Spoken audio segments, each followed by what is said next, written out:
Kaleidoscope, a weekly public affairs program brought to you in partnership with the Urban League of Greater Cleveland, Kaleidoscope Magazine, and News Channel 5. Good morning, everyone. Glad to have you with us today. We've all heard of the Ponzi scheme and the devastation it causes for those who fall for it. Cleveland attorney John Chapman specializes in helping individuals who've been impacted and will tell us what to look out for in Ponzi schemes. Later on the broadcast today, Patricia Turner-Cunningham and Barbara Williams will tell us about the Women of Vision Luncheon and how it is involved with a group called 100 Black Women of Greater Cleveland. We're going to have a wonderful time today. This is Kaleidoscope. Good morning again. I'm Leon Bibb. And so we begin. Beginning right now with John Chapman, an attorney. Good to have you with us. John S. Chapman and Associates. Yes. How are you, John? I'm just great, thanks. Good, good. We're going to talk today about Ponzi schemes. First off, what is a Ponzi scheme? P-O-N-Z-I. That's it, named after Carlo Ponzi, who immigrated to the United States around the turn of the last century and persuaded people to invest millions of their dollars back then with promises that they'd get 50% returns within 6 months. That's the template. A Ponzi scheme is an illusion. It's a mirage. You're led to believe that there is a legitimate business enterprise making profits at a high rate of return. There is no such thing. You see these in your business as an attorney? You see people who get, well, the word is suckered into this. They get suckered in with promises of high rates of return and safety over a long period of time. How do you know it's a Ponzi scheme? If somebody comes knocking on your door, and I've had them knock on my door, I've had them call me on my telephone, saying, here's a chance for you to make millions, Leon. Right. And right there, I got a red flag goes up. Right. That sound right. That's a good instinct. That's good instinct. That's a good instinct. How do you know it's a Ponzi scheme? The only way you get a definitive answer is by sort of doing a forensic, taking it all apart and looking at it. I'll tell you what the warning signs are. Promises of a high rate of return over a long period of time. Sell you a promissory note that'll pay you 15% for the next 5 years, guaranteed. Money in the bank, it's like an annuity. Big red flag. You've handled Ponzi cases where people have been victims in this. Take us to, I know you had one of the big ones here in town fairly recently. Yes, most of our practice is actually outside of Ohio. One of the important cases, though, we've been working on forever involves the now notorious Joanne Schneider, who lived over on the west side and sold promissory notes to hundreds of Northeast Ohio families. There was no economic reality to what she was doing. She said that she had a highly profitable real estate business, but it was all smoke and mirrors. It was money coming in from new investors and getting distributed to old investors. And it feeds on itself. And she went to prison on that. She went to prison eventually, but not fast enough to satisfy a lot of people. There were many opportunities to identify what she was doing and stop it. The problem is that it's difficult, and people really have to watch out for themselves. What happened to those hundreds of Northeast Ohioans who put money into this illegal scheme of hers? What happened to them, and what happened to their money? They invested. Many of them invested their entire life savings, hundreds of thousands of dollars, with promises that it would be safe, it would grow, it would give them a steady stream of income. And with good reason. I mean, her situation, Joanne Schneider was a church woman. She was very outwardly pious. She had pictures of herself and the bishop and the pope in her office. Most importantly, she had been doing this for a long time. That's the nature of the Ponzi scheme, is it starts rolling, you make distributions, and suddenly you have all these apostles who say, Schneider program's the best thing since sliced bread. Did any of these people ever get anything back? Sure. Some people keep them in, to keep them going. Right, absolutely. Some of them got distributions as promised. It's very important that she continues to make those payments when they're due. As soon as she fails, the jig's up. there's a lawsuit, there's an investigation, there's complaints, it's all over. She's got to keep everybody happy. Lots of these Schneider investors, and this is not atypical, said, let it roll. Just put my dividends back into your program, and just build my nest egg that way. How much did some of these folks lose? People lost. Some of the larger investors lost $500,000, $750,000. Entire 401ks rolled over from the Ford Motor Plant. A more typical loss is probably in the range of 50 to 75. A lot of money. Mm-hmm. And these were local people right here in town. The great majority of them, many of them. Great majority of them were Northeast Ohio investors, and there's still no recovery. What led you into this area of law, trying to help people who've gotten suckered in? Investment fraud is a real plague upon the land. There's a lot of it. The number of Ponzi schemes, we look at hundreds of them in a single year in every part of the country. The market is underserved. If you turn to your phone book, you'll see so many lawyers doing workers' compensation, injury, malpractice, but the number of attorneys that are helping victims of investment fraud is relatively small. And so we saw an opportunity and a need, we've met with. Sadly, you've got a lot of business in that area. The sad news is that business is good. Yeah. We're going to continue talking to John Chapman of John S. Chapman and Associates about Ponzi schemes. By the way, his telephone number is 216-241-8172. You can get more information right on what we're talking about if you make a phone call, or you can go to johnschapman.com. We're going to continue our discussion with him. I've got to take a break. I'll be back in just a moment.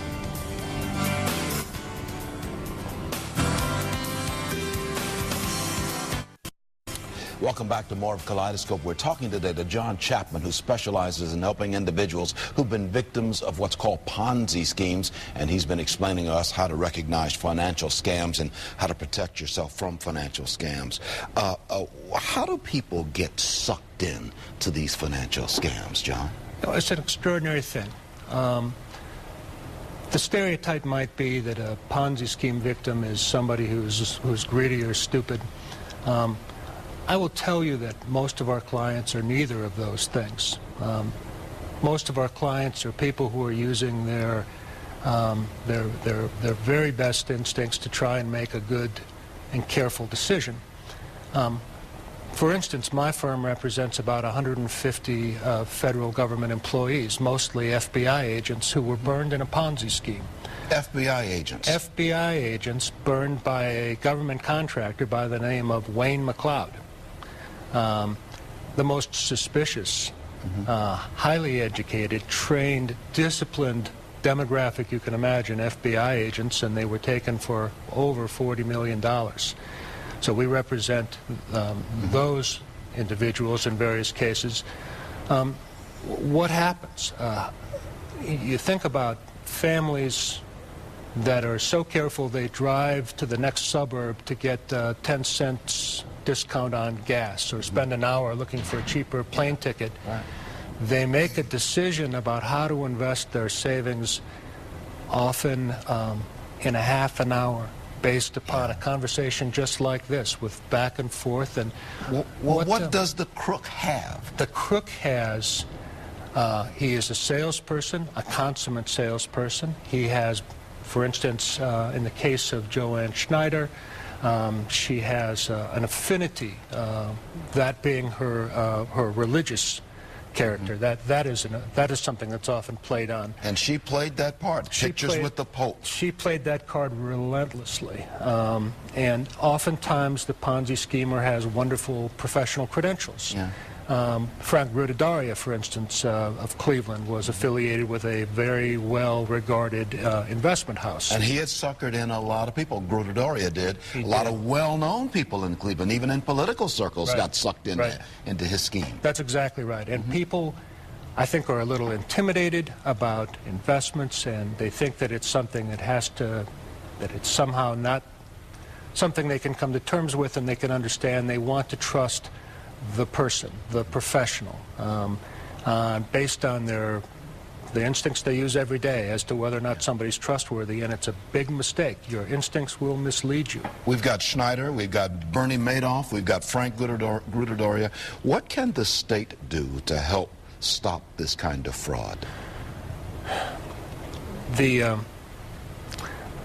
You know, it's interesting because the state of Ohio dropped the ball so badly in the case of Joanne Schneider, and particularly the Ohio Division of Securities, that it should be an object lesson on what regulators shouldn't do. The Division of Securities was aware in October of 2003 that Joanne Schneider was selling promissory notes to the public, unregistered, promising 15% returns. They knew this in October of 2003. I'm sorry, October of 2003, correct. It takes them over a year to shut down that operation. Well, what can people do now? There are legitimate firms out there. I mean, and I've got 2 minutes remaining. Legitimate firms out there that take people's money and do wonderful things with them. I mean, we don't want to. We're not painting with a broad brush. This is just a small group. How do you know what's good and what's bad? I certainly don't want to besmirch the investment community in this city or any others, because there's some marvelous professionals. Watch out for the free lunch where you're brought to a seminar and there's somebody presenting about this wonderful program that he has. And he wants to make a direct sale.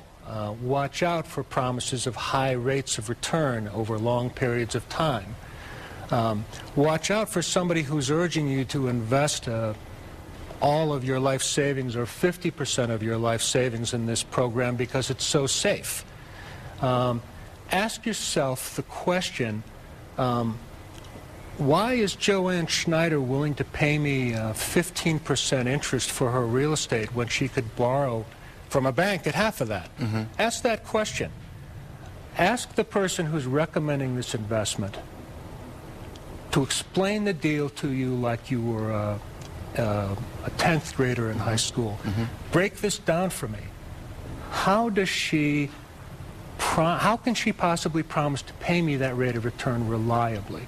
And why is she borrowing from me instead of a bank? And why would she come to me in the first place? Correct. I always say that when I walk into a house, and if sometimes you sniff and you say, I think gas is escaping. It doesn't smell right. We say that if gas is escaping. Right. If it doesn't smell right when that person comes in, trust those instincts is what you're saying. Just like if you're smelling for gas. Right. You've got to look out for yourself. The regulators will not look out for you. You have to ask the hard questions and don't rely on, you shouldn't worry about that. It's going to be okay. Ask the hard questions about the program itself. If you don't like the answers, hightail it out of there.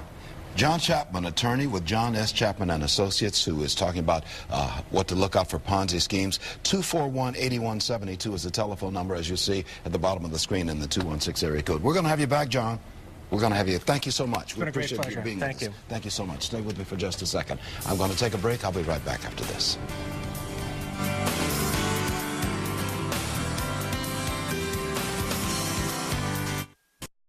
You're in touch with Kaleidoscope today. The National Coalition 100 Black Women Greater Cleveland Chapter hosts its annual Women of Vision Luncheon Saturday, March the 19th. And President Patricia Turner Cunningham and Luncheon Chair Barbara Williams are both here to share with us more about this. I got Patricia Turner Cunningham sitting next to me. Good to have you with us. And Barbara Williams sitting on the outside there. Let me ask you, Patricia Turner Cunningham, what is the National Coalition of 100 Black Women? The National Coalition of 100 Black Women was founded in 1981 in New York City under the guidance of Jewel Jackson McCabe, who was the very first president.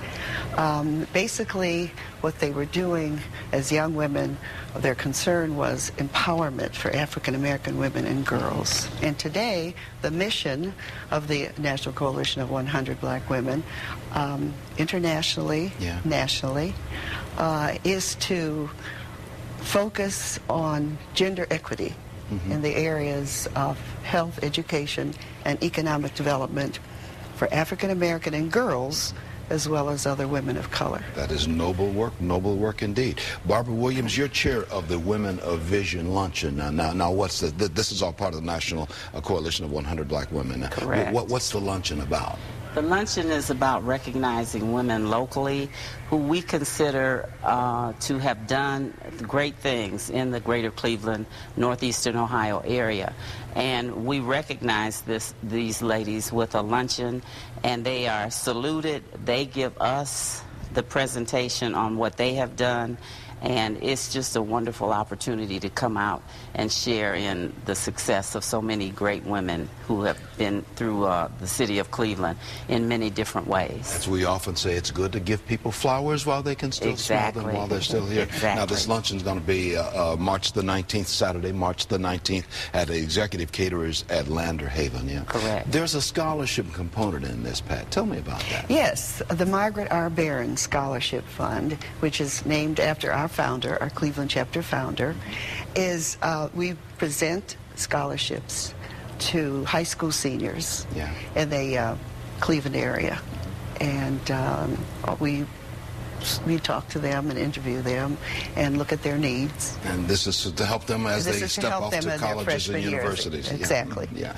What do you want, Barbara, to happen as a result of this Women of Vision luncheon? I mean, these are women of vision you are bringing to the forefront and giving them some accolades. What do you want to come out of this? What I'd like to see come out of this is that we are recognizing the women for the accomplishments they have made, and to introduce them to so many people who may not know anything about what they've been doing. They may have heard the names before, but they really don't always know exactly what they're doing.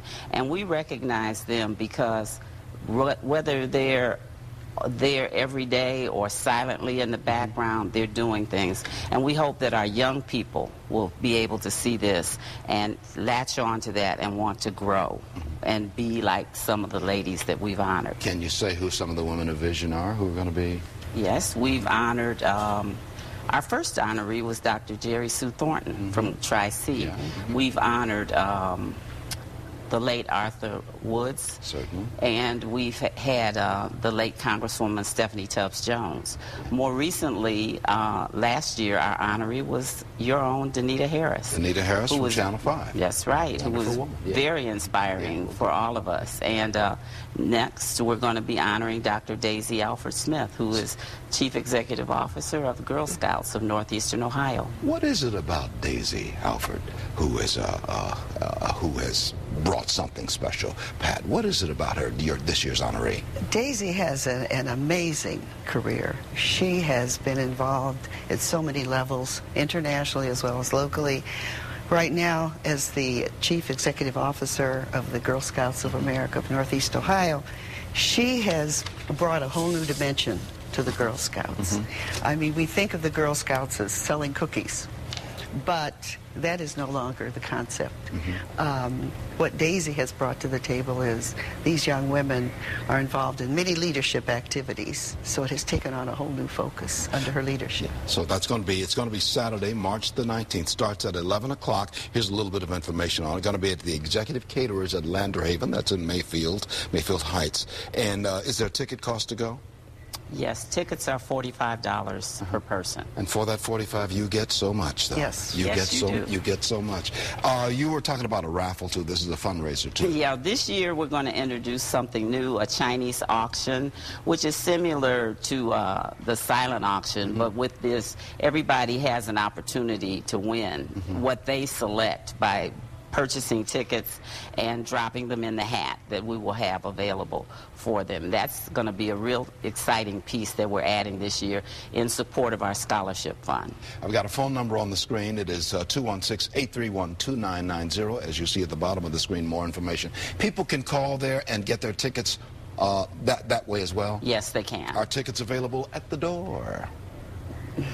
Tickets are going fast. They're going fast. You better jump in on the telephone. yeah, We won't turn anyone away. We won't turn anyone Right. away. But you want to make sure you're But in. we want to make sure that they're there and we have the right count so everybody gets food. Saturday, March the 19th, Saturday, March 19th, 11 o'clock in the morning at Executive Caterers at Lander Haven, which is in Mayfield Heights. Thank you so much. Patricia Turner Cunningham, President of the National Coalition of 100 Black Women, the Cleveland chapter, and Barbara Williams, who's chair of the Women of Vision Luncheon. We'll see you Saturday, March 19th Okay. at Executive Caterers. Thank you so much for being on the broadcast. I'm taking a break. I'll be right back. Marsha Maccabee of the Urban League with a word for you after this. Welcome back to more of Kaleidoscope. We are partnered with the Greater Cleveland Urban League, and its president, Marsha Maccabee, is here with words of wisdom, as we always say. We have words of excitement today, Leon. This past week, we had a very exciting thing going on at the Urban League. In partnership with Verizon Wireless, we celebrated our everyday heroes. And these are individuals in the community who have given back in a phenomenal way. And we wanted to just take time, along with Verizon, to say thank you to them for their contributions and to celebrate what they've done in our community.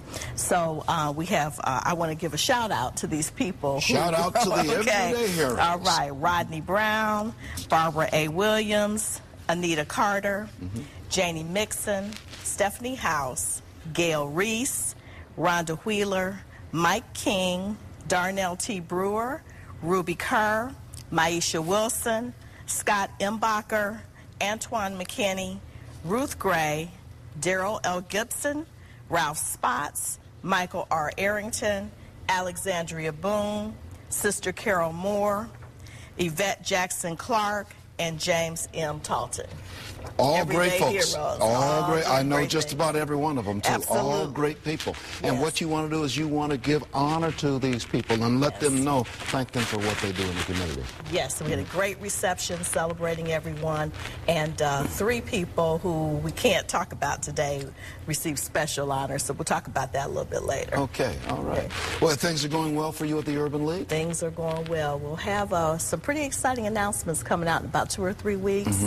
Lots of good things going on, so we're very excited. And as we said a couple of weeks ago, Marsha is now the lock, stock, and barrel president of the Urban League. No longer the interim leader, but you got the whole job. Signed, sealed, and delivered. Glad to have you with us as always. Thank That's going to you. do it for Kaleidoscope. Be well.